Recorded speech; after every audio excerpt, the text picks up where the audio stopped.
My name is Maksim Biriukov. I'm a Kaspa core contributor. I have about 5 years experience in software development. Most of them are related to smart contract development, especially atomic swaps, bridges. All my contributions in Kaspa are related to performance optimizations. Today we'll talk about KIP-9 and KIP-10 and some basics that required to understand them, like UTXO model, structure, mass, dust attack, and ASPA script. First of all, we can see account-based model where each account has balance, and we have two states before transactions and after that. And blockchain or system has to track all changes. That's how it works in Ethereum or in Solana.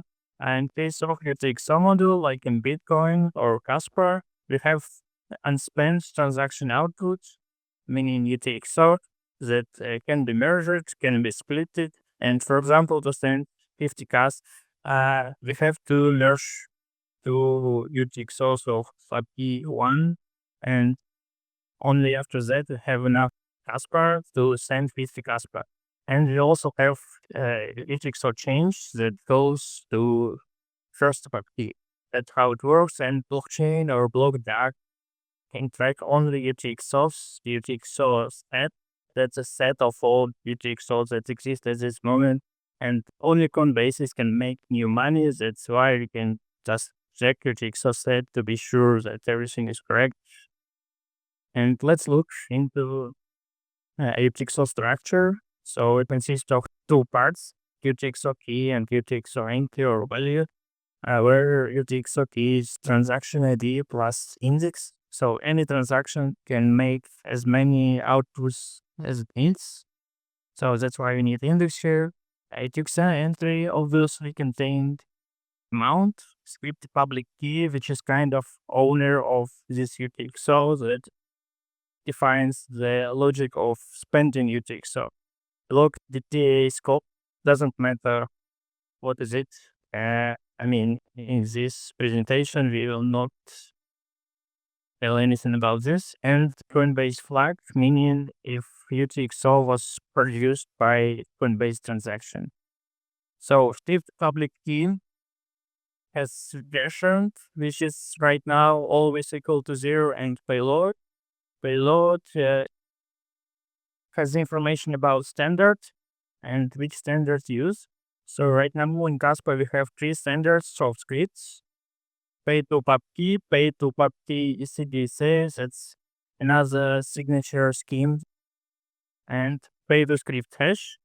So the numbers in brackets represent byte size of each field. So UTXO structure itself is about 90 bytes. And also consensus requires some measurement for security purposes of transaction and block.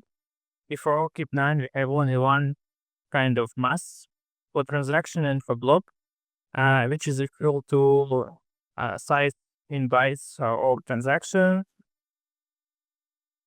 then multiplied by script public key, which is kind of ownership plus 2 bytes of version. And each signature of code costs 1000 mass. Have also limits on different levels, like on consensus level, we have 500,000 mass per block. And on the same level, we have the same limit for transactions, but on mempool level, the limit is less. So if you are a miner, you can make non-standard transaction, which will fill the whole block. But on mempool level, we have a limit of 100,000. It means that if you broadcast transactions, most of nodes mempool will reject it. But if you are a miner, you can mine bigger transactions in your blocks. The next thing that I should mention is dust. Dust is kind of UTXO that has extremely low value. Usually the value of this UTXO is less than transaction fee to spend this UTXO. And dust attack is such transaction where attacker split his UTXO into many dust. So we know that one UTXO is around 90 bytes. One Kaspa is 10 in power of 8 rework or Zombie. So calc mass of such transactions is 42,000. And if you make enough transactions like that, it will be 1 gigabyte of storage. And according to calculation mass for that, it will cost only 47 cas, which was equal to $5.6 when I made this slide. And it makes such attack extremely cheap. And such UTXOs, if the owner of them is key that is offered, will make them unspendable, which means that all nodes in the whole network have to persist this data forever. So that's not what we want. This issue will be addressed by KIP-9. KIP-9 introduced new type of mass called storage mass, and now we have formula constant equal to 10,000 of Kaspa is multiplied by the difference between output length divided by harmonic mean. Harmonic mean is kind of mean equal to length of set divided by recursive modulus. For example, we can calculate harmonic mean for the set with 4 core in Y, which is equal to 2. The difference between this and the input length divided by arithmetic mean now is this definition of storage mass. And overall mass is maximum value from storage mass and computed mass. So we have two goals for KIP-9. First one is making last attack extremely expensive. The second goal is to minimize the negative effect to regular users with regular transactions. So our storage mass shouldn't affect it or shouldn't affect it significantly. So if we apply KIP-9 to just attack that was mentioned before, first of all, we can see that overall mass is extremely big value, 99 billions, which makes this transaction rejected as a block. So it will exceed block limit, it will exceed member level. So this transaction isn't possible. And even if this transaction would possible, it will cost around $30 million. That makes this transaction extremely expensive. So this goal is reached. The second goal is application to regular transactions. So we want to split 100 cas into two pieces, and we'll spend one cas, for example, for fee. In that case, storage mass will be equal to 300, and compute mass will be the same as it was. Other kind of micropayments. It looks almost the same as dust attack. You want to have one or many low amount outputs. So now we have mutual transaction with two inputs. One of them is receiver input, and storage mass now is 7 which is non-significant. Overall is the same. The problem here is that we have to assign input of receivers, which makes it not really feasible in the real world because we need now some kind of coordinator and protocol to exchange signatures and some data that is not really applicable. And this issue will be addressed by KIP-10. But before we get into KIP-10, we should discuss Kaspa script. So first of all, Kaspa has language called Kaspa script. It's very similar to Bitcoin script. That's a stack-based language Turing incomplete. And we have three standard scripts. It's pay to public key, pay to script hash, and pay to pub key ECDSA. Two of them almost the same. Difference just sign in. And we'll check the flow, how it looks like from the script engine perspective. So I have two scripts. One of them is part of UTXO. Owner is SPT. You can see it on the bottom of slide, which contains push data, 32 public key. In case of Knorr signature, it's only 32 bytes, and object 6 that opcodes the text signature against public key, and have user input or client input, so you can put signature script whatever you want. The problem here, you need to make input to be verifiable from script engine perspective to be right. It has opcode push data and 64 bytes of signature and seek hash. Doesn't matter what seek hash is right now. We want to talk about this. And you have a flow how pay to public keys UTXO can be spent.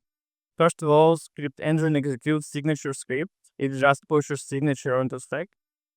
And the second step is execution script public key, which pushes public key onto stack, then pops signature and public key and verifies them.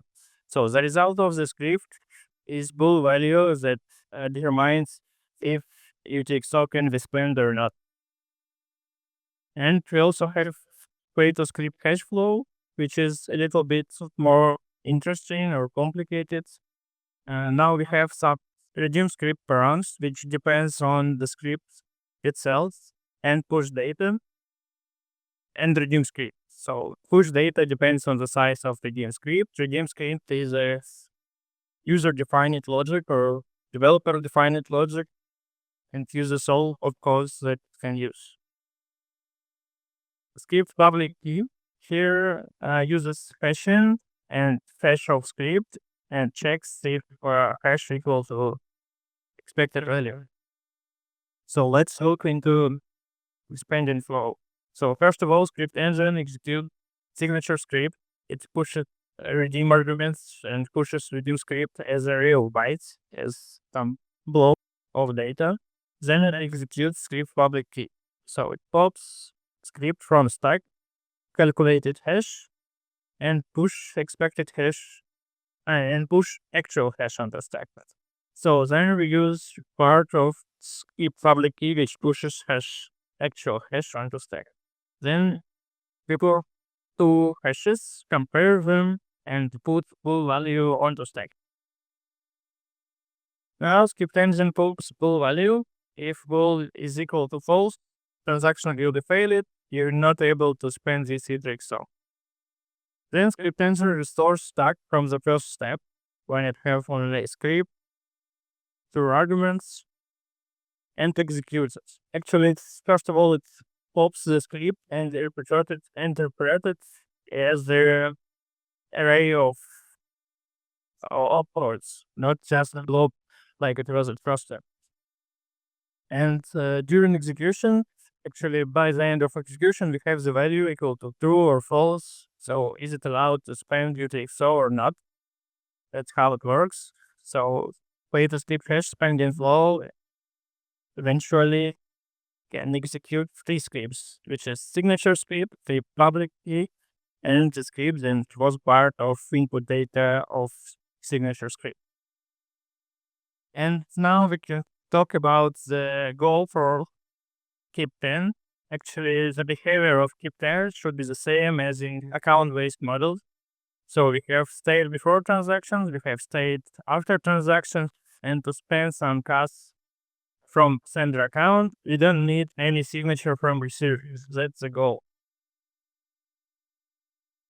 To achieve this goal, I introduced 4 new opcodes: input and output SPK and input and output amount. So they retrieve this value and push it onto stack. So that's how we will use it. Now we have first scenario. First of all, let's check which flow we're gonna use, borrower or owner. In case of owner, we'll just verify owner signature, and the flow will be the same as it was in pay to pub key. In case of borrower, we should define where we will transfer our output, like what owner of this output should be. First, what can be that it should be public key of owner. But in that case, it will mean that when you spend such UTXO, the owner will have to make another UTXO that belongs to script to make this UTXO borrowable. So that making anyone allowed to borrow this UTXO to decrease his storage mass for the transactions that he want to do. The second idea is that output should go to the same script. In that case, use pay to script hash. But the problem here that pay to script hash depends on the hash of script, and in the script we should know output. That makes the situation catch-22. It is not feasible, and this input SPK output comes from. So we know that input UTXO belongs to script. We can just compare input and output and be sure that output goes to the same script. And now we can check outputs and input. And let's imagine a situation where some exchange like text or DEX use this kind of address. So we have many borrowers and we have only one owner. They will compete for the transaction in block, meaning that it's not easy to just spend your UTXO as an owner. You will have to replace your transaction by fee or some kind of it. So the decision here is if you want to borrow my UTXO to make your transaction cheaper, you have to pay me at least threshold. That's how it works. And if condition is true, we will allow you to spend this UTXO, produce a new one that belongs to the same script. And let's apply KIP-10 solution to mutual transaction. So now we have storage mass equal to 73, which is low value and doesn't affect overall mass at all. Yeah, as you can see.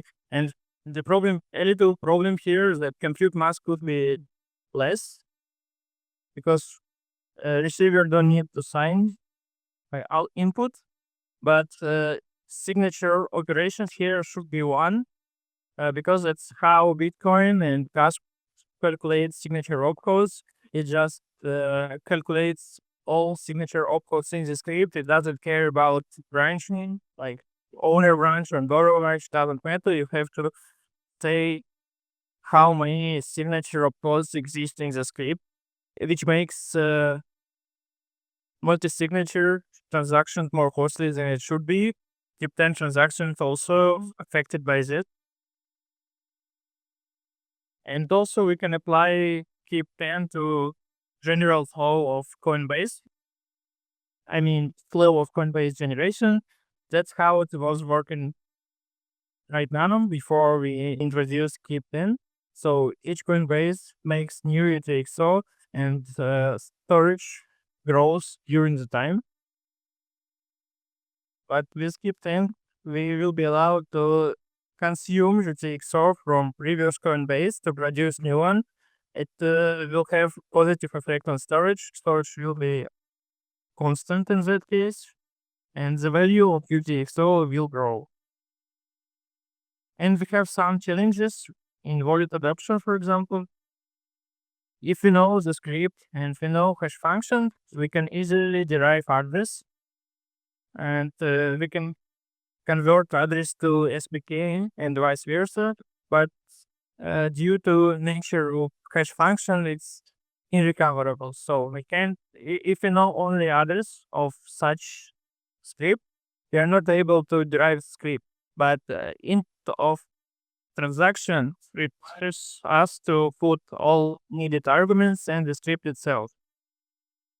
So there are multiple ways how we can achieve this.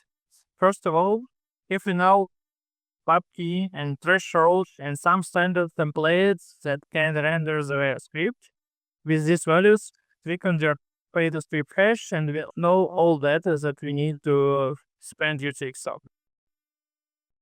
So if we know pay the script hash, we know address, and we have some external registry that allow us to map some pay the script hash to script itself with all values, we will be allowed to derive all values that we need to make such transaction.